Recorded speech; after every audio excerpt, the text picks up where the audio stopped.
الحمد لأهله والصلاة على أهلها أما بعد.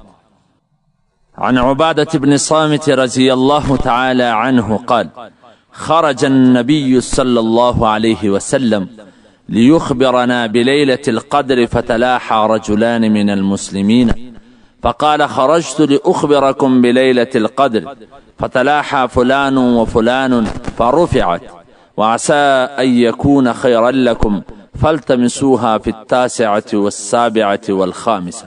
مشکات عن البخاري. محترمو عزتمنو مسلمانانو رونو، تاسې راسئ چې نن موږ پر دې خبره غور او فکر وکړو چې په اپس کې جګړه، جنگ، په اپس کې کینه، بغض، دشمني څومره د نحوست شی دی، څومره بد شی دی، څومره د خیره څخه د محرومه کېدو شی دی. نو ستاسې هیله لرمه چې دا در اخره شه په غور سره واوري او د ټولو مسلمانانو سره د شریکېدو کوشش وکړي. حضرت عباده بن صامت رضی الله تعالی عنه فرمایي چې نبی کریم صلی الله علیه وسلم تشریف راوړي د بندي د دې دپاره چې موږ ته د لیلة القدر د شپې خبر راکړي. خو د دوه مسلمانانو په اپس کې جګړه وله.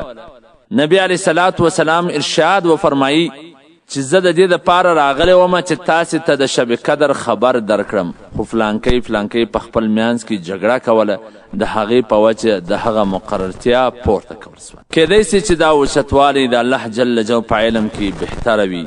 اوس دغه شپه په 9 اوم 5 کې تلاش کړي.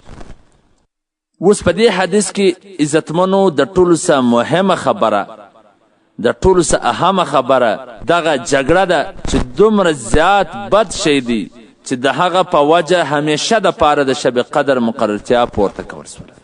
که چیرې دغه شپه معلومه وی، الله جل جلاله فرمایي لیلة القدر خیر من 1000 شهر، چې دا یوه شپه د 1000 میاشتو څخه هم بهتره ده او غوره. نو یو کمزوری چې د عبادت یې د لاسه نه کېدلی، یو کمزوری مسلمان چې دغه شپه عبادت کولی، نو د 1000 میاشتو عبادت ثواب به درته میلاوېدلی. لیکن صرف د یو جګړې د وجې څخه در قیامته پر راتلونکی مسلمان د دغه برکتونو څخه د محرومۍ سبب وګرځېدی. یعنی دا جنگ او دغه داسې نه دی چې صرف پر هغه سړي اثر اچوي، چې کم نور مسلمانانو پر هغه هم اثر اچوي. اوس ګوره د دا دوه کسانو جګړه د قیامته پر راتلونکي مسلمان باندې اثر واچوي. او د نبی اکرم صلی الله علیه وسلم ارشاد دی چې تاسې ته د لمانځه، روژې، صدقې وغیره څه بهتره شی وښیم.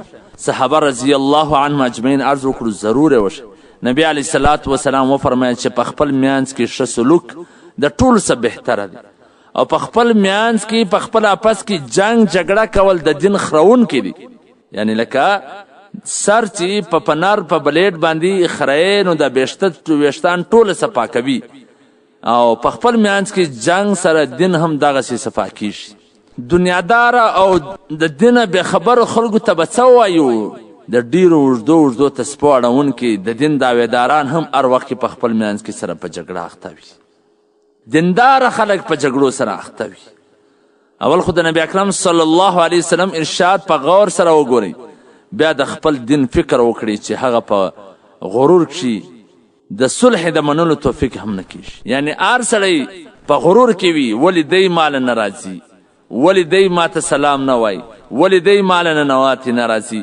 د هر یو په ذهن کې دغه خناس ناست دي. او د الله جل جلاله فرمان دی: ولا تنازعوا فتفشلوا، چې تاسې جګړې مه کوئ، په خپل اپس کې یو د بل سره جګړې مه کوئ، جنګ مه کوئ.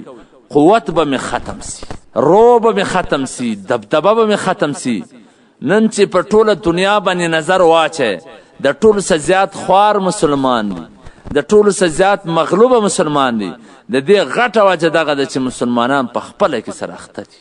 نو ځکه د دوی روب دبدبه ختم سوله، کافران د دوی څه بیرېدل ختم سو. کافران اوس د مسلمانه نه بیریږي، ځکه دوی خپله سره اخته دي. دا دومره بد شی دی عزتمنو، دومره د خیره څه د محرم کېدلو شی دی. د نبی اکرم صلی الله علیه وسلم ارشاد دی چې څوک مسلمان ورور سره د 3 ورځو څه زیات تعلق پرېږدي، که په داسې حالت کې مرګ وله رالی، نو سیده به دوزخ ته ځي. په یو حدیث کې راغلی دی چې د هر دوشنبې، د پیر او د جمعرات په ورځ، یعنی د سموار او د جمعرات په ورځ د الله جل جلاله په حضور کې د بندګانو عملونه پیش کیږي او د الله جل شانه په رحمت د نیک عملونو په برکت سره د مشرکانو څخه علاوه د نورو بخشش کیږي. کم دوو کسانو په منځ کې چې جګړه وي د هغې د بخښنې متعلق ارشاد کیږي چې دوی پرېږده تر څو چې صلح ونه کړي. یعنی دوه کسان سره په جګړه دي الله بخشش نه کوي، وایي دوی پرېږده چې کله دوی صلح سره وکړي بیا به د دوی بخشش کوو. عزتمنو دا جنګ دومره خطرناکه شی دی، دا د خپل اپس کینه او بغض دومره د خطرې شی دی. نو دا د روژې مبارکې میاشته ده، دا د رحمتونو د برکتونو میاشته ده. نو پکار دا ده چې ټول مسلمانان که څوک د چا سره خوابده دی خپله دې میسج ورته وکړي، خپله دې ټلیفون ورته وکړي، خپله دې هلته ورسي چې کوم سړی په دې کې تلوار کوي، وارې د مخه کوي، هغه به د برکتونو څخه مالامال وي، هغه به د الله د رحمتونو مستحق وي، هغه به الله جل جلاله بخشي. او که داسې د خپل نفس او زړه ده ته وایي چې نه ته خو داسې غټ سړی دی په تا باندې منامت دی او داسې ده او داسې ده، نو بیا به ډېر نقصان ویسو. ځکه نبي علیه صلی الله وسلم فرمایي چې کوم سړی ستا سره قطع کړي ته د هغه سره صلح کوه، چې کوم سړی ستا سره ظلم وکړي د هغه سره عفو کوه. پر شو خو ښه هر سړی کوي، وای نیکی بر نیکی کار زنان است. پر شو باندې ښه کول دا خو د زنانو کار دی. یوه غوټه راوړې بله غوټه ورکړې، وایي دې غوټه راوړې دا ته غوټه ورکړه، دې کالي راوړي دي دې ته کالي ورکړه، دې پړونی راوړی دی دې ته پړونی ورکړه. دا خو د ښځو کار دی. نیکی بر بدی کار مردان است، پر بدو باندې ښه کول دا د نارینهو کار دی. نو په کار دا ده چې د ځانه نارینه جوړ کړي، هر سړی چې د چا سره ورانه وي هغه سره د صلح کوشش وکړي. دا خبره په ذهن کې ساتل پکار دی چې دا ټول هلته چې دغه دښمني جګړه د دنیا په وجه وي، که د چا د فسق په وجه یا د څه دیني فایدې رسولو په وجه څوک د چا سره تعلق پرېږدي، نو دا جایز دی. ځکه د صحابه داسې افعال موجوده دي، داسې واقعات شته چې هغه به د دین په خاطر یو د بل سره خبرې نه کولې، د دین په خاطر به یو د بل سره خوابدي وو. خو دغه زموږ واقعات چې کوم دي دا د دین په خاطر نه وي، داسې به ډېر کم پې داسې چې د دین په وجه به څوک د چا سره ناراضه وي، بلکې اکثره خلک د دنیا په خاطر یو د بل سره په جګړه وي. الله جل جلاله دې موږ تاسې ته یو د بل سره د محبت کولو توفیق راکړي، یو د بل سره د صلح توفیق راکړي. که یوه پښه پر نفس دویمه پښه په جنت کې وي، په کار دا ده چې دغه نفس دباو کو، شیطان وشړو، د خپل وروڼو په آپس کې رولولي راولو، روغه راولو. که چیرې دوی خپله نه کوي، دا نور مسلمانان چې الله جل جلاله فرمایي انما المؤمنون اخوه فاصلحوا بین اخویکم، دا ټول مؤمنان سره ورونه دي، د دوی په آپس کې صلح ورکوئ. نو یو بل داسې مؤمن مسلمان پیدا سي، د اختر د راتلو څخه مخکې د دغه مسلمانانو په آپس کې صلح ور وکړي، الله به دنیا او آخرت ښایسته کړي. ځکه د الله امر دی چې دا د مؤمنانو چې کله په مابینځ کې ورانه راسي نو د دوی صلح ورکوئ. والسلام. ستاسو د دیني پوښتنو ځوابونکی مولوي عبدالرحمن سمین صاحب.